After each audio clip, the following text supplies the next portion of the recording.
Allahumma ja'alna minal ladzina yastami'una al-qawla fayattabi'una ahsanahu amin ya rabbal alamin. Jemaah rahmat Allah sekalian, tuan-tuan puan yang saya muliakan. Hadis yang ke-59 ni dia panjang. Teks dia tu panjanglah, nasnya tu. Okay. Jadi ada beberapa perkara yang disebutkan, kita dah sentuh itu lagi setengah daripadanya. Ya. Kita terus ambil kepada pengajaran hadis ini di bahagian yang sebelah belakang tu. Ya, ini ada satu riwayat dia. Muka surat 64 tu, ada satu riwayat lain. Hadis yang sama tapi riwayahnya lain ya. Jadi dia lebih kurang sama maksud dia. Kita ambil antum mula.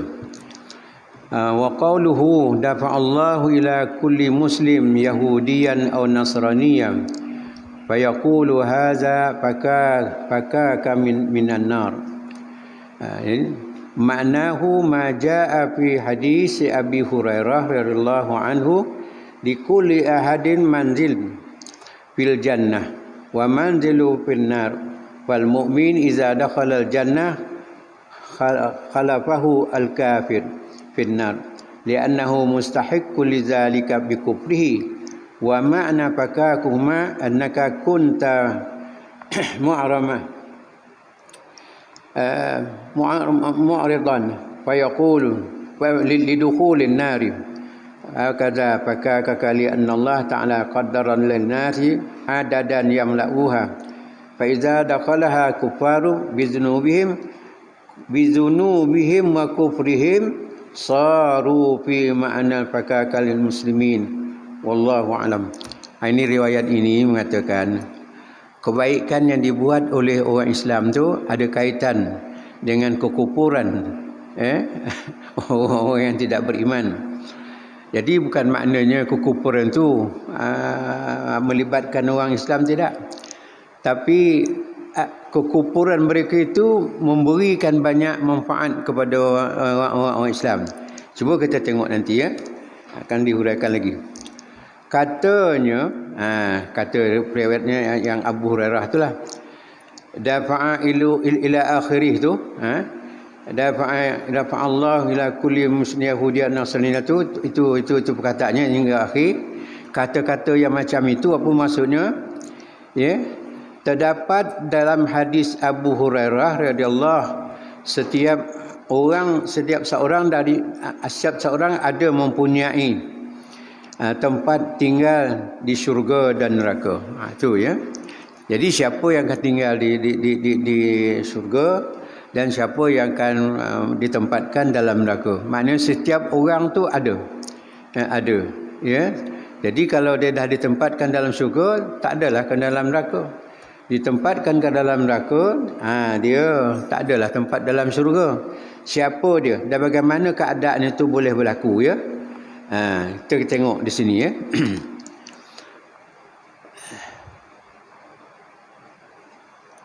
Ada mempunyai tempat ya. Orang mukmin apabila telah masuk ke dalam syurga diikuti oleh orang kafir. Itu.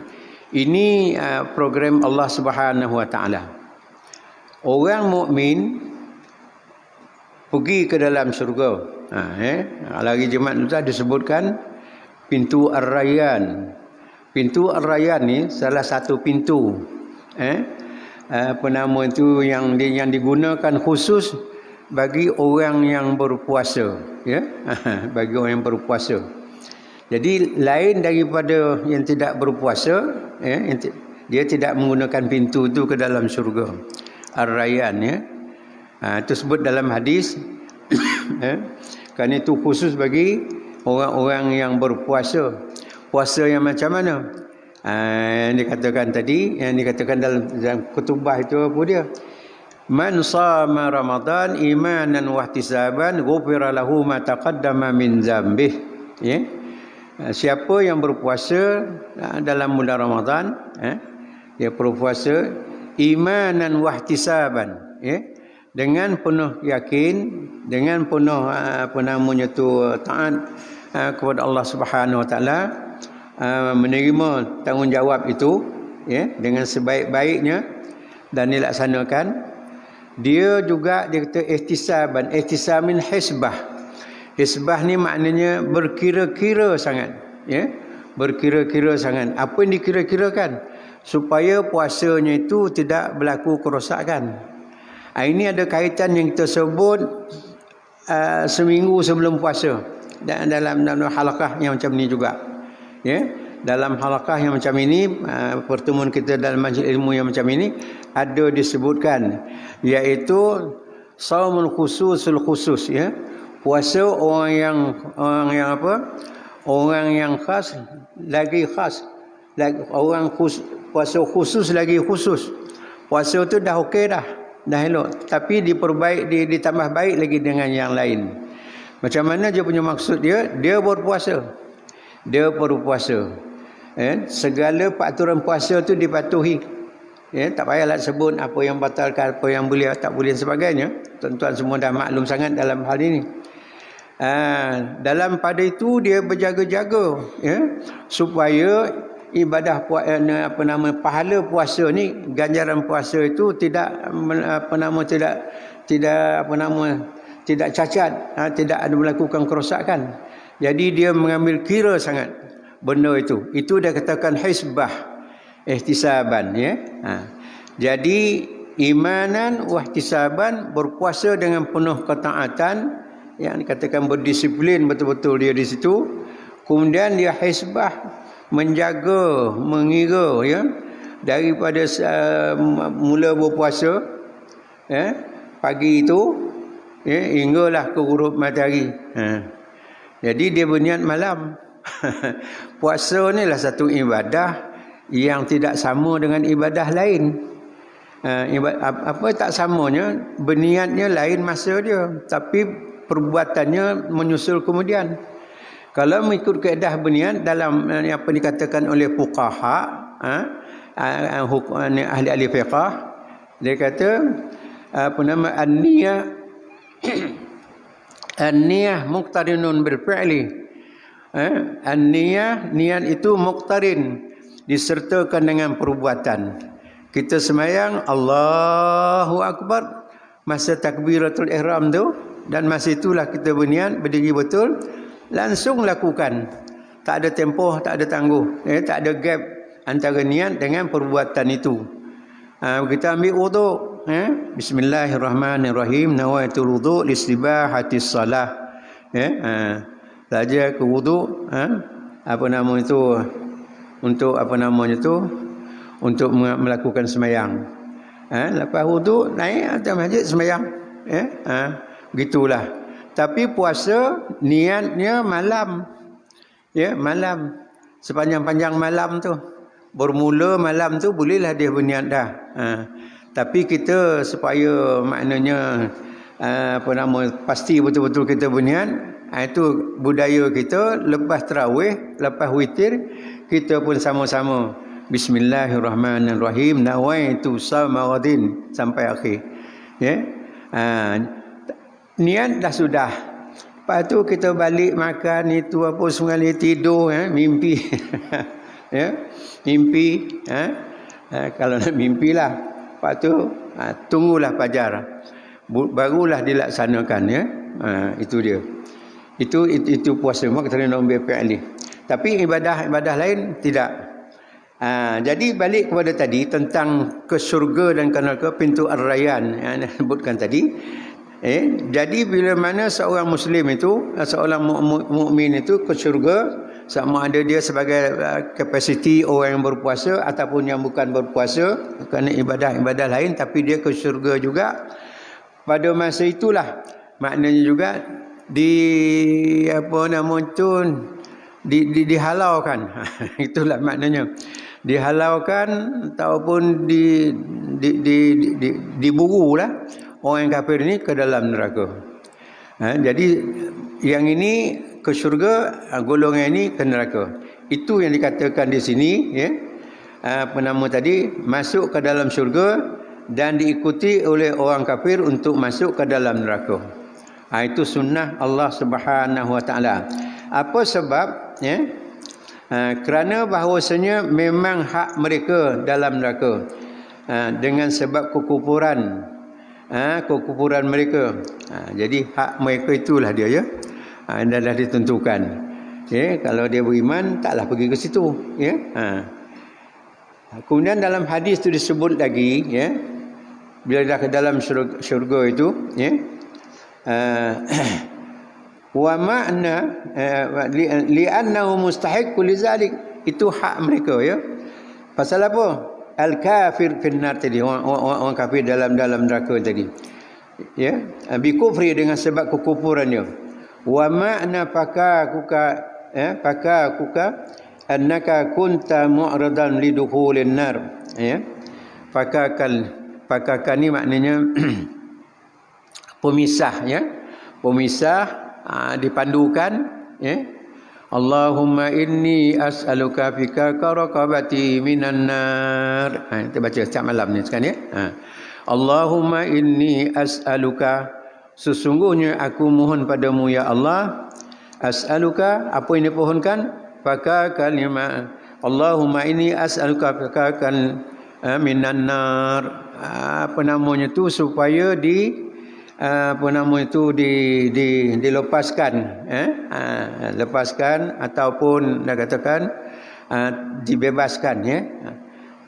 Pakah ni bahasa Arabnya, ya, dia kekal tu, kekal tak baiknya, ya. Jadi dipisahkan itu, jadi pisahkan yang tak baik dengan yang baik, maka kesimpulannya orang tu jadi baik. Sebab itu kena pakai kaminan nar, pisahkan, lepaskan daripada neraka, ya. Jadi di apa nama yang dibahagikan, orang Arab kata endapakah tu kalau di kedai lah ni, ya Syekh, ya endapakah, tuan ada tak apa nama pecah duit ni, duit kecil ada ke tidak, ya, kita bagi dengan dia duit 1 junih. Junih tu duit Mesir dululah, sekarang tu jenis juga tapi dah lain nilai dia, ya. Jadi dia tanya dia pasal anda pakah ada tak pada orang yang beli, yang membeli barang ni duit lain pada tu, duit kecil. Pakah maknanya dipisahkan, dipecahkan, supaya bagi dia yang sesuai, ya. Jadi kita dalam doa kita tadi, Allahumma inni as'aluka fika raqabati minan nar, pisahkan. Raqabati itu makna tengkuk, ya, tengkuk. Kalau dah ditentukan oleh Allah Ta'ala seseorang itu diarahkan kepada yang tak baik, dan diperintahkan malaikat untuk orang ini diarahkan ke dalam neraka, na'udzubillah min zalik. Jadi malaikat pegang tengkuk dia. Tengkuk dia. Faka Allahumma inni as'aluka fikaka raqabati tengkuk minan nar. Itu kata fakar, ya. Baik.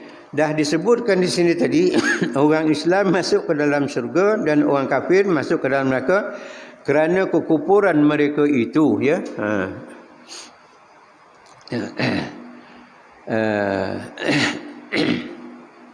Ini adalah sebagai pembebasan bagi kamu, jadi orang Islam, daripada neraka. Kerana Allah Subhanahu Wa Taala menentukan bilangan isi ahli neraka.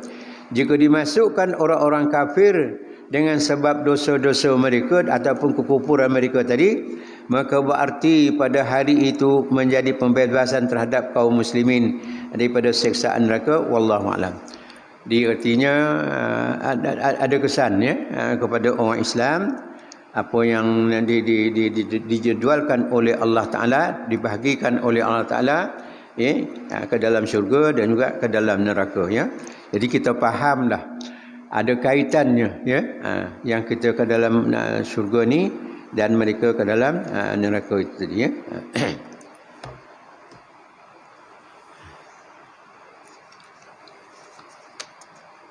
Ni.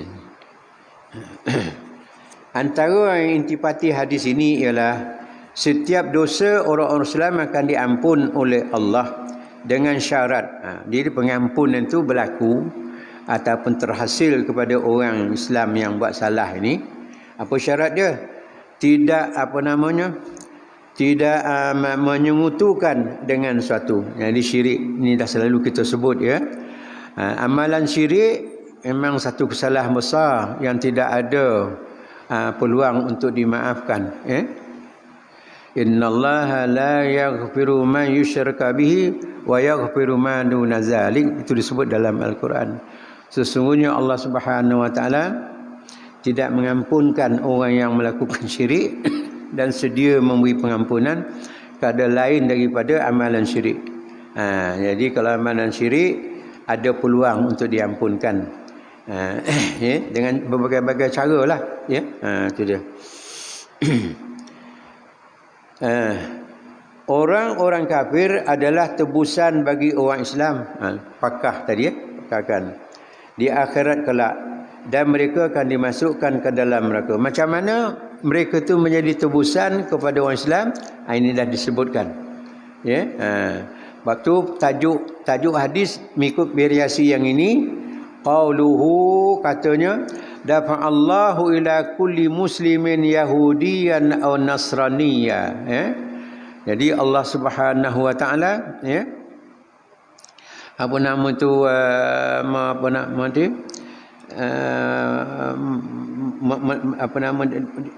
menentukan di situ setiap itu ada mempunyai kedudukannya ya, dalam neraka dengan sebab kekufuran mereka itu. Tu lalulah disambung hadza fakaka minan nar wallahu alam ya. Orang-orang kafir adalah tebusan bagi orang Islam di akhirat kelak, dan mereka akan dimasukkan ke dalam neraka. Nauzubillah ya. Habislah sikit ringkasan hadis tu ya. Kita pergi pada hadis yang berikutnya, hadis yang ke-60 ya. Bismillahirrahmanirrahim. An Ibnu Umar radhiyallahu anhuma qala sami'tu Rasulullah sallallahu alaihi wasallam yaqul yudnal mu'minu yaumal qiyamah min rabbih. Ini dah sudah ke tu? Ya ke?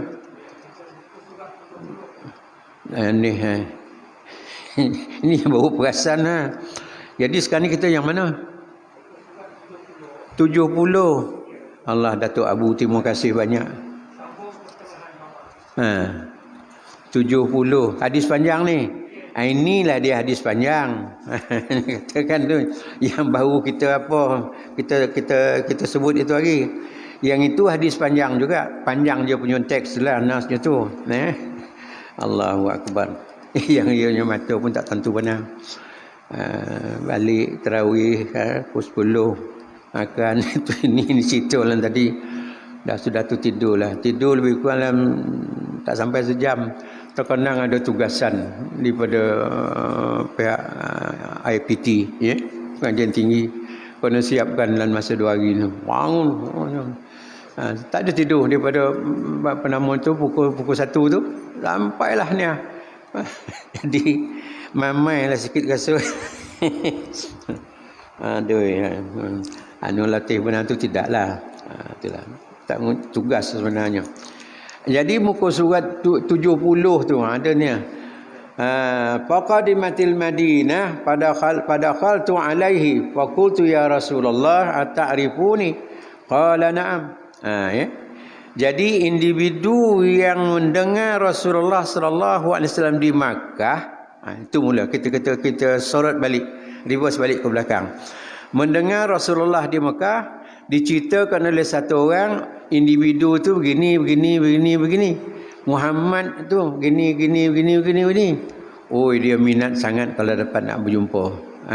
Dapat sangat nak berjumpa. Ada disebutkan itu lagi ya. Kemudian dia mengambil kesempatan untuk bertemu dengan Nabi di Makkah. Tapi rupanya pada masa itu Rasulullah telah pun berpindah ke Madinah. Baik, kita bermula daripada situ. Itu dia punya poin ya. Jadi disebutkan di sini ya.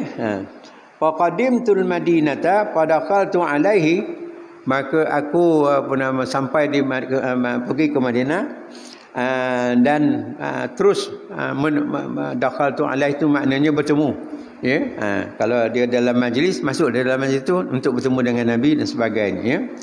Faqultu ya Rasulullah ya. aku berkata kepada Rasulullah sallallahu alaihi wasallam, "Ata'rifuni?" Ya Rasulullah, enta kena tahu tak saya ni? Tuhan tahu tak saya? Itu dia. Dia maknanya membuka kata-kata dia dengan macam itu. Ya. Kerana Rasulullah pun pernah mendengar satu orang akan datang bertemu dia. Di Mekah lagi, tapi belum bertemu, tak bertemu pun.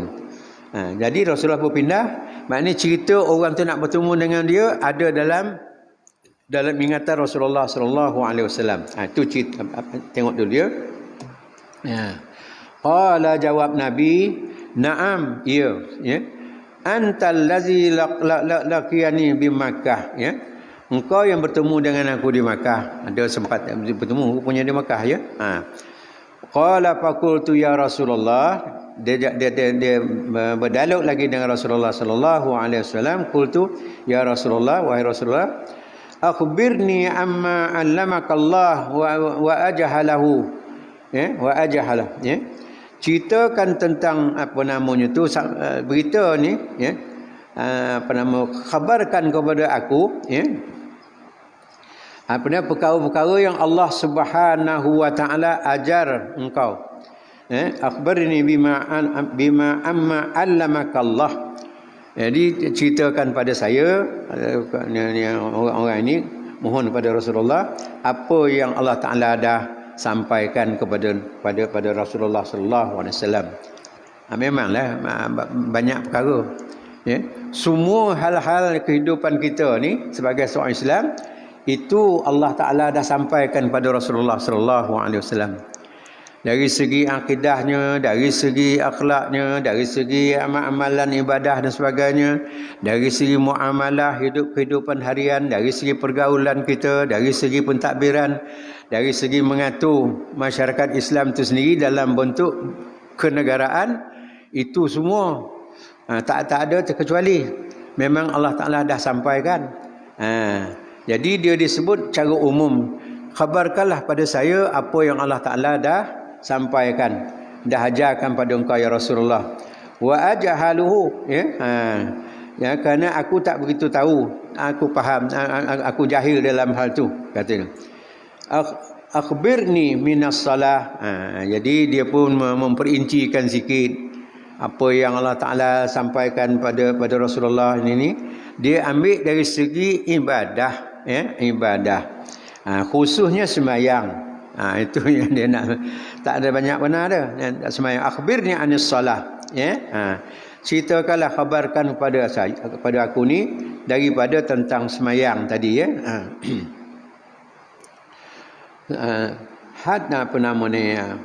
Qala salli salat as-subhi. Jadi apa namanya, Nabi pun mulalah menjawab sikit-sikit apa yang disoalkan tadi. Jadi dirikanlah sembahyang. Sembahyang apa di sini? Sembahyang subuh atau kita kata sembahyang fajar, ya. Sembahyang fajar. Sumaksara. Kemudian berhentilah, ya, daripada salah, daripada mengerjakan sembahyang, hatta tatwal syams, hatta tartafi'a qadar rafin. Jadi berhentilah daripada sembahyang tu, ya, sehingga naik matahari, ya, tartafi'a qadar ramhin, naik matahari sehingga pemandangan biasalah, pemandangan kita daripada bumi ni. Matahari itu naik. Jadi kalau diukur sepanjang tangkai ataupun pemegang tombak, pemegang lembing, ya. Ram, ya. Itu dia. Jadi tombak ni kalau ikut kaedah dia, ya. Jadi sedopo, kemudian tambah setengah lagi. Sedopo yang punya tombak itulah. Kalau kita orang Melayu ni, tombak yang lembing, mata lembing tu lainlah, ya. Mata lembing ini banyak pada besi tu, daripada dia punya punting itu masuk dalam mata lembing tu sedopo. Okey, lepas tu tambah setengah lagi, setengah daripada panjang tu. Itulah dia. Maknanya kalau pendek tu kurang apa namanya tu selesa menggunakan senjatanya. Kalau panjang benar pun macam tu juga. Jadi ini diukurlah ada orang ini benda tu ada di tangan mereka. Jadi berhenti semayang tu apabila matahari dah naik kadar pemandangan biasa setinggi ukuran tangkai tombak, tangkai lambing itu tadi, berhenti ya. Apa namanya tu hatta tatla asy-syamsu hatta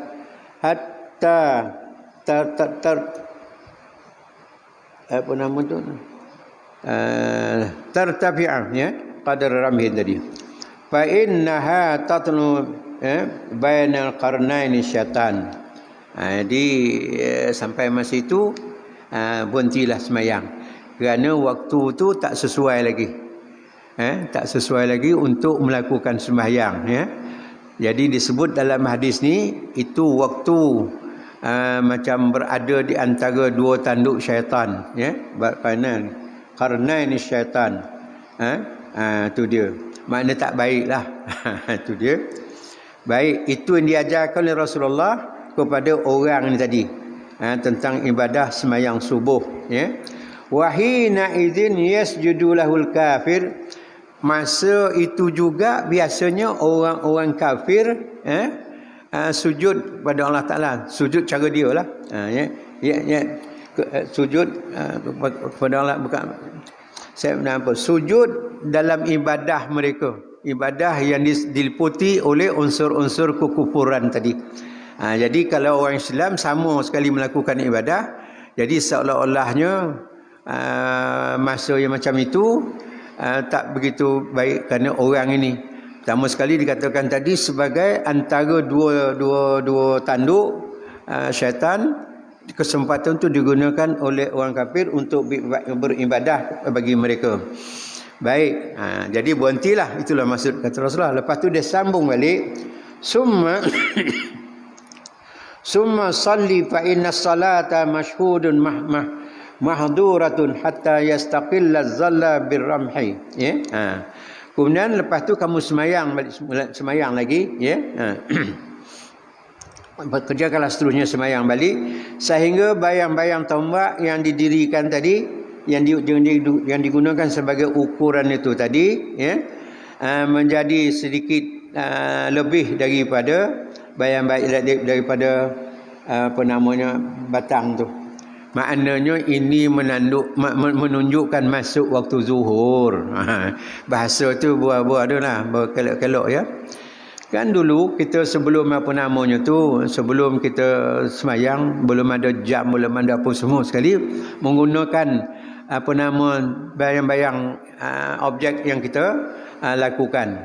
Jadi kalau matahari apa namanya tu ke barat ni daripada timur tadi, dia dah masuk ke baratnya sikit dah. Ni tegak, kalau matahari tegak betul ni tak ada bayang ni dah. Tak ada bayang. Kalau kita lah sebagai objek dia, tak ada bayang kita. Bayang kita di bawah tapak kaki. Ini semua tuan-tuan faham dah. Ya, tak payah saya nak panjang lebarkan huraiannya ya.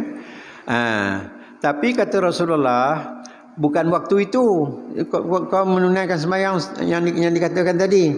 Lebihkan sikit apa dia? Adakan bayang-bayang tu. Kerana bila tak ada bayang itu dikatakan waktu zawal. Sebab itu waktu zawal adalah salah satu waktu yang diharamkan kita semayang. Ya? Zawal ni maknanya matahari belum gelincir lagi. Ya, belum gelincir. Betul-betul di tengah objek tu, di tengah kepala kalau kita menjadi tanda dia. Ya? Tapi bila dah ada bayang, ni matahari dah masuk ke barat, daripada timur tadi, ada bayang sebelah sini. Yang belahnya. Tadi bayang ni tak ada. Sekarang matahari dah beredar ke sini, dia ada bayang sikit. Itu dikatakan di sini, masyhudun mahsuratun hatta yastaqilla zillu birramhi. Ya. Sehingga bayang-bayang itu terpisah daripada objek itu. Bayang-bayang tetap ada lah, tapi maknanya tadi tak ada nampak bayang, di sekarang ni dah nampak bayang. Jadi bila makna keadaan yang macam itu, artinya gunakanlah pedoman itu. Hatta yastaqilla zalla azallu birrahi. Qala qultu ya Rasulullah. Jadi dia tanya lagi, ya Rasulullah, wal wudu haddatsani anhu. Qala ma minkum rajulun yaqarrabu ila wudu'ahu fayastamdadu fayamdadu imdad madah ni buku-bukumu wa yastanshiku, masukkan air dalam hidung, fayastaniru illa kharrat khataya wajhah. Jadi hikmah tujuan kita wudu tu untuk nak menunaikan semayang tadi, basuh apa semua sekali. Yang dari segi wajib basuh tu sedia maklumlah tuan-tuan ya. Tapi di antaranya dia kata faya tamaddadu apa nama tu, masukkan air dalam hidung, berkumur-kumur, berkumur-kumur, masukkan kumur, lepaskan balik kumur-kumur jangan ditelan kumur-kumur. Wa yastanshiku, pada masa itu juga masukkan air ke dalam hidung, lepaskan balik, lepaskan macam tu wastanshiku. Fayastaniru illa kharratil khataya. Jadi itu akan memberi kesan yang itu baik terkesan cahaya bukan cahaya yang menyala, tidak, maknanya bersih betul-betul dah. Pertama sekali bila kita berkumur-kumur tadi, saki-baki makanan yang ada di celah-celah gigi apa semua tu dia akan terlepas keluar balik jadi kita makan tadi ada baki-baki dia apa semua sekali masuk air dalam hidung macam tu juga.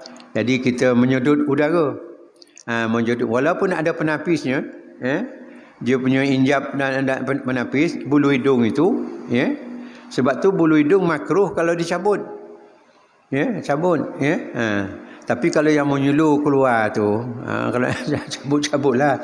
Jadi tak begitu selesa pula orang mandang, kita pun tak selesa, orang mandang lebih lagi tak selesa. Ya Allah, yang tu akhirnya nampak. Jadi sunat digunting, ditrim, itu dia. Jadi ada yang mengatakan bulu hidung tu makruh kalau dicabut. Pasal apa? Dia adalah sebagai filter, penapis kepada habuk-habuk yang masuk. Jadi ada habuk-habuk tersangkut dari situ, kita istinsyak, masukkan, lepas tu mus balik, dia keluarlah. Apa namanya tu, persekitaran kita tak macam persekitaran yang begitu perlu sangat masukkan hidung. Kerana persekitaran yang berdebu ni, lebih-lebih lagi kalau musim samum, di Mesir lah, di padang pasir, di negeri Arab ni, memang mana kita berjalan memanglah ada debu semua sekali dalam bandar pun macam tu juga. Lebih-lebih lagi kereta banyak sangat, dia debu yang tersangkut di hidung tu. Akhirnya dia punya hasil dia fayastaniru illa kharatul khataya. Jadi dia akan jadi bersih. Itu adalah merupakan penyuci daripada segala kesalahan. Khataya wajhi, kesalahan yang dilakukan oleh muka, oleh muka. Khusus untuk mulut dan juga hidung. Tapi kesalahan-kesalahan dilakukan oleh anggota muka ni pun ada lagi, mata, telinga dan sebagainya, tapi tak ada disebut sini. Kerana benda-benda yang Allah Taala jadikan di muka kita ni, anggota-anggota yang Allah jadikan tadi, itu maknanya mesti selalu dia bersih. Umumnya kita ambil wudu. Itu sebab diwajibkan wudu. Idza kumtum ila salah faghsilu wujuhakum. Apabila kamu nak mendirikan sembahyang, faghsilu wujuhakum, basuh muka kamu. Basuh muka betul-betul, bukan lebih kurangnya dah. Basuh, basuhnya. Jangan diberikan tahu kadar dia, had dia antara dua anak telinga dengan itu lebar. Panjang pula antara tumbuh rambut di kening ni dengan ujung dagunya. Bawah ni tidak. Tapi eloklah dia lebihkan. Kerana ambil wuduk ni kalau nak berkira benar pun tak sah juga. La yatimul wudu illa biha. Itu kaedah dia. Jadi kita apa namanya tu melakukan wuduk semua ni. Jadi basuh had yang dah tentukan memang wajib, tapi ambil lebih sikit ihtiyati nama dia ya. Jadi barulah terliput semua-semua sekali. Jadi balik tadi, bila kita basuh muka apa semua sekali, khususnya disebut dalam hadis ni kita istinsyak dan madmadah tadi berkumur-kumur, tujuannya ialah membersihkan kesalahan-kesalahan dilakukan tadi ya. Kesalahan apa namanya tu anggota ni tadi, mulut kita dan sebagainya sudah. Illa kharatul khataya wajha wa fihi wa khashayamihi wa khayashimihi. Ya, mulut dia dan juga khayshum. Khayshum ini itu bila kita masukkan air tu, dia terasa sikit ya, ada punya itu khayshum. Pi apa nama ni dalam bulan Ramadan ini, jadi jangan sampai kepada khayshum tu ya. Kalau masukkan air dalam hidung, sedut sikit, lepas tu lepaskan balik, hembuskan balik ya. Jadi khayshum itu dah kira dalam ya, rongga yang dalam ya. Sumaksur anis salah fa innahu ina idzin tasjuru jahannam fa iza aqbala apiya fassala fa inna salatu masyhuratu mahdi. Dan seterusnya dia kata semayang ya. Dah sudah semayang zuhur apa semua sekali ya, dan semayang asar masuk pula, jadi dirikanlah. Jadi kaedah apa namanya tu asar tadi, bayang-bayang objek ni dah sama panjang dengan bayang-bayang sama panjang bila direbahkan objek ni betul-betul ngam-ngam. Maknanya zuhur dah habis ya, asar pula masuk. Jadi kita gunakan objek ini juga, dan kita dah ukur tadi, tandakan bayang objek ni sebenarnya. Jadi ada bayang lagi tak ujung daripada yang kita dah tandakan tadi, ada masuk waktu asar. Ya, tu kalau mengikut kaedah dululah. Kita ni tengok jam, telefon pun ada semua sekali. Kadang azan telefon kita tu ya. Jadi daripada melakukan tadi ya, kemudian terhenti pula daripada melakukan sembahyang sehingga terbenam matahari. Maknanya nak menandakan masuk waktu maghrib ya. Jadi daripada asar tu, iaitu disebut dalam kitab fiqh, dia kata apabila bayang-bayang itu melebihi daripada ukuran ya, bermulalah waktu asar sehinggalah terbenam keseluruhan bulatan matahari ya. Kalau nampaklah matahari itu terbenam ya, nampak. Jadi ada tempat-tempat dalam dunia ni banyak. Kita di Malaysia ni pun ada tempat yang menjadi apa nama, kalau di apa nama Tanjung yang akhir sekali tu, Tanjung Piai tu kan ada gelap yang didirikan situ tu. Duduk situ tengok waktu maghrib, nampak matahari tu bulat besar merah. Tu terbenam tu. Di Sabah pun ada, Sarawak pun ada. Ya. Negeri-negeri lain. Kadang-kadang ejen pelancong bawa tengok matahari terbenam. Dalam hati saya dah selalu tengok apa je dia. Dia ingat negeri dia yang ada. Kita tak ada. Baik. Melakukan sembahyang sehingga terbenam matahari bila waktu asar ya. Fa inna salata al-masyhuratu mahturatun hatta tasila al-asr ya. Summa qasara min as-salah hatta taghruba asy-syamsu fa inna taghrubu baina qarnaini syaitan. Jadi sembahyang maghrib pula dikatakan di situ ialah Abu Najih nama orang tu dulu ya. Sebenarnya ada sebut sini ya. Abu Najih berkata, aku bertanya wahai Rasulullah sallallahu alaihi wasallam, aku ceritakan kepada aku tentang wuduk. Sebut tadi ni sebenarnya wuduk ni ya. Kemudian menjawab, tidak ada seorang daripada kamu yang menyediakan membawa air untuk wuduk. Kumur-kumur ni insya Allah tu dah cerita lampirannya. Maknanya di sini dah masuk waktu, dah habis waktu asar, pergi kepada waktu maghrib. Waktu maghrib ini ialah terbenam keseluruhan bulatan matahari. Tapi pada masa itu ramang-ramang merah tu yang ada tempat matahari terbenam, itu belum masuk waktu lagi. Sebab tu dia kata di sini waktu yang macam itu Fa innaha taghru baina qarnain syaitan. Balik apa namanya tu di atas antara dua tanduk apa nama syaitan tadi ya. Jadi kita dilarang. Maknanya kita apa namanya tu tunggulah matahari kita terbenam baru basuh waktu maghrib. Ini kita ikut apa yang disebut dalam hadis ya. Kalau kita tanya apalah ni kisah-kisah ni semua kita nak ambil perhatian lagi, kita dah tak guna lagi cara macam itu.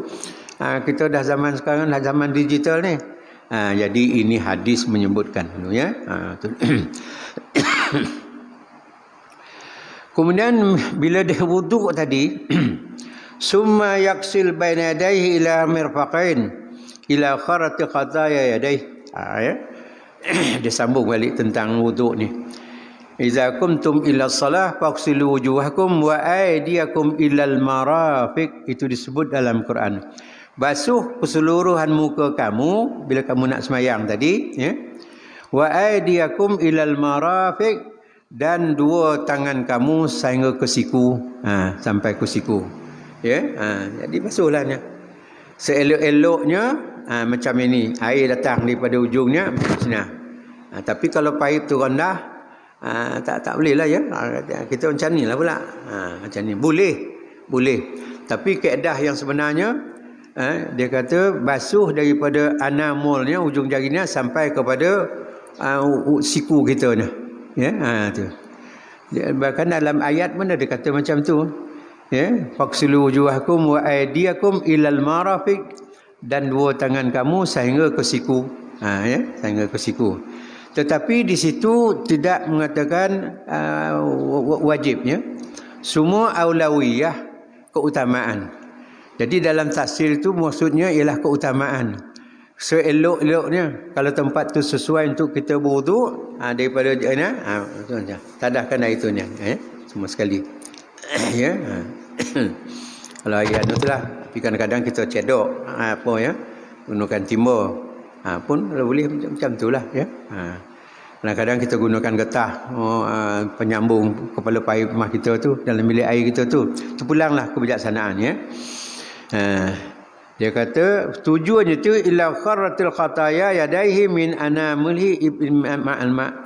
Jadi membersihkan segala salah dilakukan oleh dua tangan tadi. Lebih-lebih lagi min anamil apa nama jari-jari kita. Jari-jari kita lah yang menggenggam yang apa semua sekali. Ini sebagai tempat anu je lah, tempat gantungan, tapi yang mainkan aktif dia jari-jari itulah. Jadi dibersihkan dengan cara ni. Summa yasura suwila kharatil khataya rasa, basuh apa namanya tu, basuh kepala, sapu kepala. Dia kata masfur ra'si iza kumtum ila salah faghsilu wujuhakum wa aydiyakum ilal marafiq famsahu biru'usikum. Imsah tu maknanya sapu. Sapukan air ke kepala kita ya. Kalau kita berambut, sapukan air ke rambut kita tu ya. Jadi kalau makna rambut dalam had kepala, jadi orang lelaki yang lazimnya macam kita ni tak tahulah ya, yang kita had kepala kita tu sampai ni ya, sehingga ujung rambut tu menyamai ujung telinga kita ni. Jadi kalau panjang sikit tu tak apalah, itu dikatakan haddur ra'si. Tapi sekarang ni ya, apa hari saya mendapat taklimat di pusat dakwah tu, depan saya ni rupanya imam satu masjid mana agak. Saya tanya dengan kawan dia tu, yalah tak adalah apa sangat kan, biasalah. Bukan biasa tak, bertocang ikut getahnya. Bukan getah apa, getah yang budak perempuan kan, macam getah yang besar ni tu kan, yang hitam. Ekor ni hebat waktu ni. Jadi gerakannya tu bila dia pergi buang air ke apa, ke toilet, saya tanya, ni satu masjid? Ya, imam satu tu dia. Jadi entah saya sebagai pembantu imam lah, saya tak kata imam dua ke pembantu lah, pembantu imam. Yalah. Jadi kalau dia apa semua rambut tu macam tu lah. Ya macam tu lah. Jemaah pun tak ada kata apa. Iyalah jemaah dah biasa macam tu. Tapi taklah begitu baik pada budaya kita kan. Ya. Imam ya. Kalau tak imam tu pun tak sangat ya. Panjang-panjang tu biasalah. Jadi diikat dengan ratah tu semua kan. Allahu akbar ya. Boleh sah dia mengimamkan sembahyang. Tak terjejas ya. Baik. Tu. Jadi hikmahnya wamsahu biruusikum ya. Dibasuh kepala dengan capukan air di apa nama tu kepala tadi. Kerana kaedah tadilah hikmahnya membersihkan apa yang ada dalam kepala tu. Dalam kepala ni lah yang banyak sangat perkara yang kita simpan apa semua sekali ya. Daripada dulu-dulu lagi sampailah sekarang ini. Ada yang baik, ada yang tak baik dan sebagainya. Jadi kita bersihkan itu semua. Jadi dalam had kepala. Jadi kisah kalau dia bertocang tadi, kalau sekiranya dikatakan menyampaikan air di rambut ataupun di kepala, dia ambil tocang itu ya. Itu tak sah. Begitu juga kalau orang perempuan ya, orang perempuan biasanya rambut panjang. Ambil yang ni. Yang ni sayang ni nak kena air ni, ambil ni air. Tak sah. Kerana ini bukan dalam had kepala. Tumbuhnya daripada kepala juga, tapi dia kedudukannya dah melebihi had kepala. Yang itu kalau sebagainya memenuhi tuntutan wajib menyapukan air kepada rambut ataupun had kepala tadi, tak sah. Tak sah. Hikmahnya dah di situ ya. Kemudian semayanglah kata Rasulullah apa semua sekali.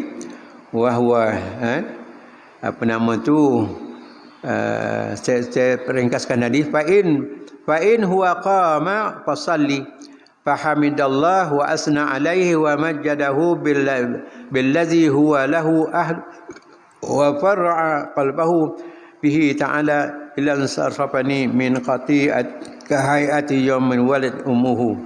Di lepas tu semayang tu lah. Jadi bila dah semayang, dah berniat, dah takbir apa semua sekali. Jadi kedudukan kita tawajuh betul-betul kepada Allah Subhanahu wa taala.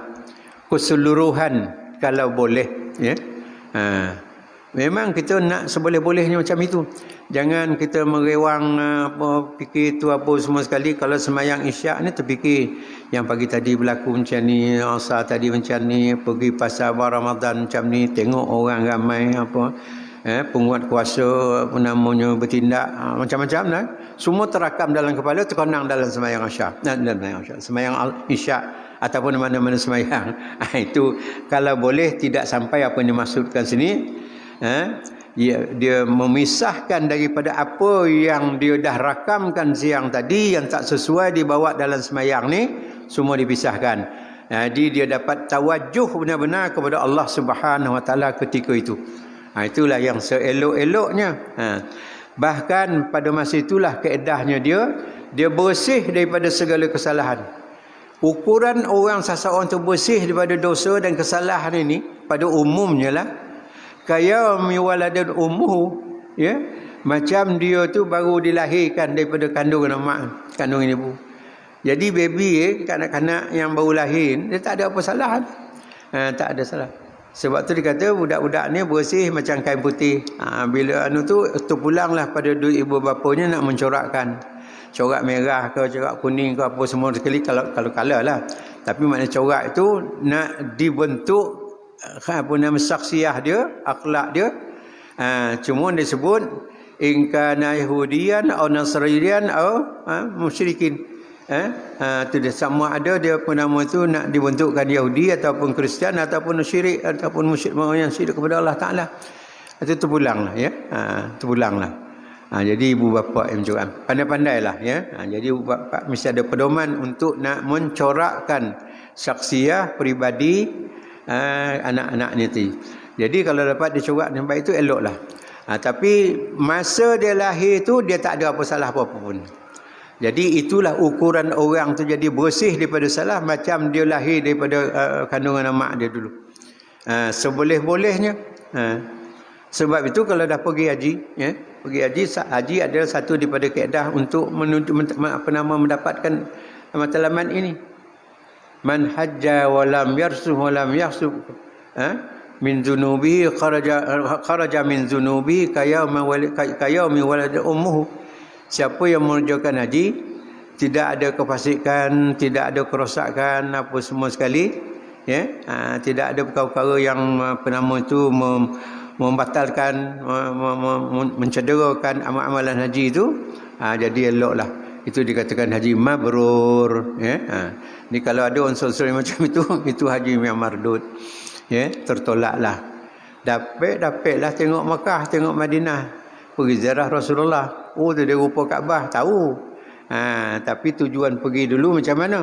Nak membersihkan hati kita, diri kita apa semua sekali, daripada kesalahan yang selama ini, masa ada di tanah air ni, kampung ni, di rumah ni apa semua sekali, masa bekerja dah pencen apa semua sekali, dapat perginya, dapat dibersihkan.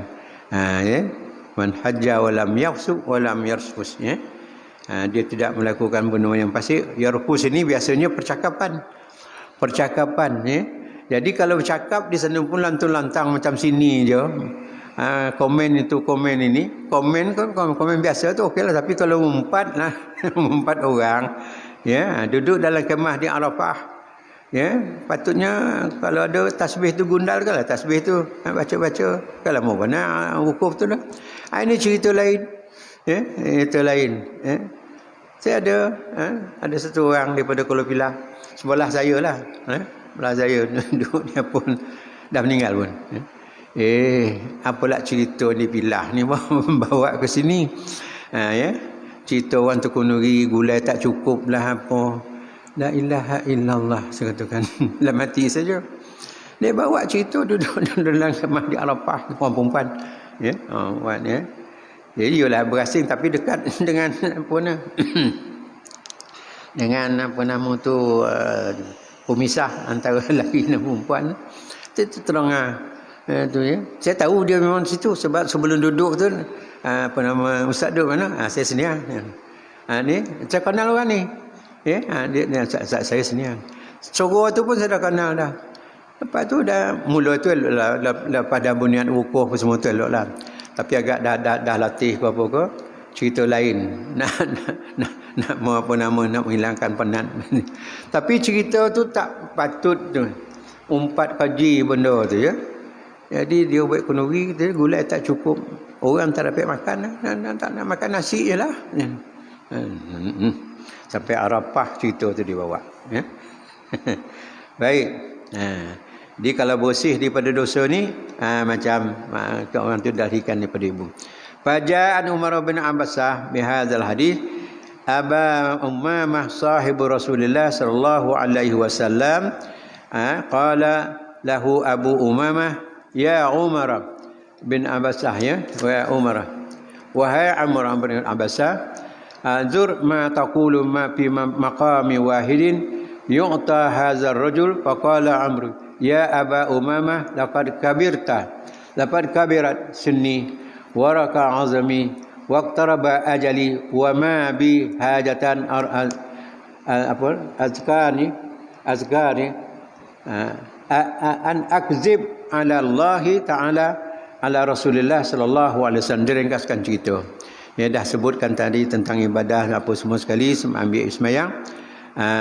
Jadi diteruskan cerita ni Rasulullah sallallahu alaihi wasallam menceritakan hadis ini kepada Abu Umamah, sahabat Rasulullah sallallahu alaihi wasallam, ya. Lalu Abu Umamah berkata kepada, wahai Umar bin Abbasah, berhati-hatilah apa yang engkau katakan, seseorang itu diberi pahala sebagai begitu besar hanya pada suatu tempat sahaja. Lalu Umar bin Abbasah menjawab, wahai Abu Umamah, sesungguhnya aku telah tua, ya, tulang-tulangku telah, maknanya dah menunjukkan lanjut usia. Macam ini maksudnya yang diterjemahkan itu. Apa yang disampaikan oleh Rasulullah tu peganglah elok. Jadi maknanya kita melakukan kebaikan ini, ya, dah dapat benda yang disampaikan itu, jadi pegangkan elok. Maknanya di situlah punca ataupun noktah kita bertolak seterusnya pada hari-hari hadapan. Ya, gunakanlah kaedah itu, panduan itu, permula itu untuk kita melalui hari-hari hadapan. Jadi dijawab oleh Basah ni tu, yang berdialog dengan Nabi tu, tak apa gini ya, aku ni pun dah tua ya. Apa dia kata situ? Mana kabirat sunni, umur aku dah lanjut ya. Waraq azami, tulang aku pun dah lemah-lemah dah, lutut pun dah sakit. Waqtaraba ajali, itu tanda aku hampir kepada ajal ya. Ajali wa ma bi hajati akazibu Allah taala alayya. Jadi apa yang aku hajatkan, apa namanya, tidak berlaku lagi perkara yang merosakkan. Merosakkan itu berdusta dengan Allah Subhanahu wa taala. Maknanya menyalahgunakan apa yang Rasulullah sampaikan kepada dia ya. Diringkaskan lagi di sini ya. Lau lam asma'u min Rasulillah sallallahu alaihi wasallam illa marratan aw marratain aw salasan hatta adda sab'an marat. Aku dengar semua ni, ada sekali ke, 2 kali ke, 3 kali ke, ataupun sampai banyak-banyak mana pun, sampai 7 kali dan sebagainya. Ma hadastu bihi abadan. Ma hadastu bihi abadan walakin sami'tu akhbir min zalik ya. Jadi apa namanya tu, aku terimalah dengan baik apa namanya tu yang disampaikan oleh Rasulullah selama-lamanya, tetapi sebenarnya aku telah mendengar perkara itu banyak kali. Jadi maknanya kekuatan dia menyimpan kerana Rasulullah sebut banyak kali. Ini bukan sekali dua, Nabi menyebutkan dengan saya banyak kali. Kalau gitu jangan diambil gengan, jangan diabaikan. Itulah maksudnya. Jadikanlah itu pedoman. Akhirnya di sini antara pengajaran hadis ini, umat Islam dikehendaki mengambil wuduk sebagaimana yang diajar oleh Rasulullah, disebutkan sikit-sikit walaupun tak seluruh ya. Umat Islam dikehendaki menunaikan sembahyang fardu pada waktu yang ditetapkan, dan tuan semua dah sedia maklum. Umat Islam dikehendaki supaya menghubungkan silaturahim dan mengesahkan Allah Subhanahu wa taala, macam dialog dengan Nabi dan juga Abu Umamah dengan Najih tadi ya. Jangan menyekutukan dengan suatu syirik. Umat Islam hendaklah bersegera mengerjakan amal kebajikan. Umat Islam disuruh supaya menepati janji. Umat Islam disuruh supaya mempelajari ilmu-ilmu agama. Tadi kan dia ada belajar. Itu menunjukkan nakkan panduan daripada Nabi ya. Jadi kita dapatkanlah ya, daripada rakan-rakan, daripada guru kita dan sebagainya. Jadi dampingilah mereka ni. Pelajar ilmu ya. Disuruh mempelajari ilmu-ilmu agama serta mengajarkannya. Waktu apa nama itu? Ta'allama wa 'allamahu. Ta'allamal ulum, sebarang ilmu lah. Ta'allamal ulum wa 'allamuhu. Belajarlah ilmu-ilmu tadi dan ajarkan pada orang lain kalau boleh.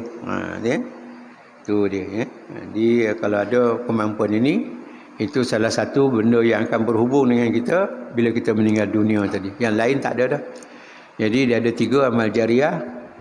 Ilmu yang kita ajar kepada orang lain, orang ambil manfaat daripada itu, dan juga anak yang selalu mendoakan kita. Yang lain tak ada, semua tinggal ya. Orang yang berwuduk dengan sempurna akan dihapuskan dosa-dosa kecil daripada setiap anggota tadi. Digambarkan hikmah gitu dan apa semua sekali ya, muka, tangan, hidung, apa namanya tu, kepala. Orang yang mengerjakan sembahyang dengan khusyuk akan dihapuskan segala dosa-dosa kecil. Seorang hendaklah menyampaikan suatu berita kepada orang lain setelah diyakini kesahihan berita tersebut. Ini kena jadi panduan. Jangan pakai antam ya. Dapat berita kita pun nak beri kepada orang lain. Baik ya ke tidak? Ya, sebab tu kita mesti berpegang pada apa yang Allah Taala katakan. Ya, iza ja'akum fasiqun binaba'in fatabayyanu. Ya, ya. Bila ada orang bawa berita, lebih-lebih berita tu tak betul.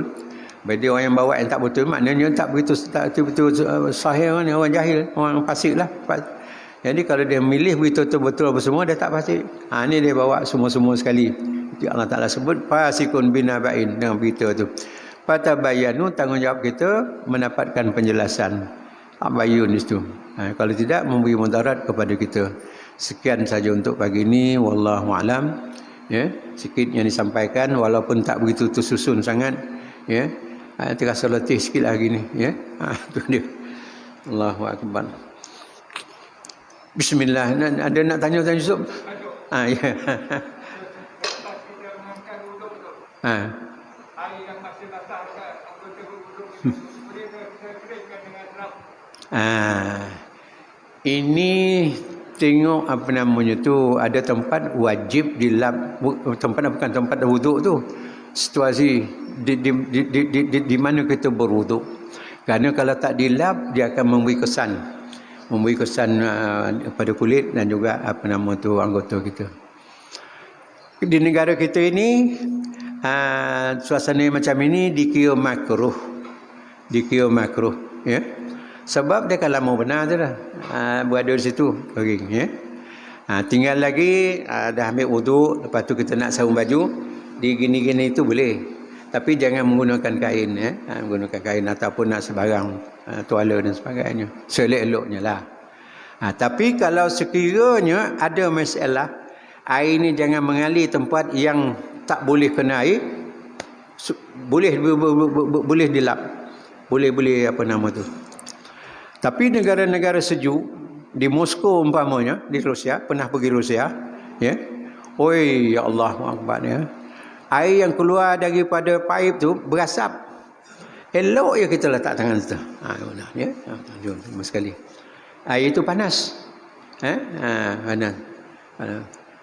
Jadi setiap poin atau setiap kepala paip tu ada diletakkan satu towel situ. Lepas wuduk tu cepat-cepat lap. Kalau tidak disebut dalam kitab fiqh mana saya dalam Qalyubi, Bilal al-Burdan, Bilal al-Bardiyah, ya, dengan yang sejuk ni. Boleh dilap kalau tidak ada kesan pada kulit kita. Itu dia, ya. Sebab di negeri Asia Tengah, di Balkan apa semua sekali, ada wuduk, ada tawal untuk melap. Ambil semayang wuduk lah, lap lah. Kalau tidak, mana? Ya. Itu sebab dia pakai kasut yang tu, Murza tu. Ya. Jadi dia dah pakai tu, dia tak wuduk lagi dah. Dah wuduk yang pertama dulu pakai. Jadi kalau batal wuduk, ambil ganti, dia tak payah basuh kaki lagi dah. Sapu air itu dia tu. Itu orang dia lah. Ya. Orang dia. Wallahu a'lam. A'udzubillahi minasyaitonirrajim. Bismillahirrahmanirrahim. Alhamdulillahirabbil alamin wassalatu wassalamu ala asyrafil anbiya'i wal mursalin wa ala alihi washabihi ajma'in. Allahumma barikna fi, Allahumma barikna fiha, Allahumma barik lana ma baqiya min hadzal syahr. Allahumma inna nas'aluka, Allahumma waj'alni minal ladzina yastami'una al-qawla fayattabi'una ahsana. Allahumma zidna ilman warzuqna fahman innaka ala kulli syai'in qadir. Wa sallallahu alaihi walhamdulillahi rabbil alamin. Assalamualaikum warahmatullahi wabarakatuh. Sama-sama kita meneruskan puasa lagi, hanya tidak beberapa hari, ya. Insya-Allah Allah akan sampaikan kita untuk menyambut hari raya, insya-Allah. Sekian. Assalamualaikum warahmatullahi wabarakatuh.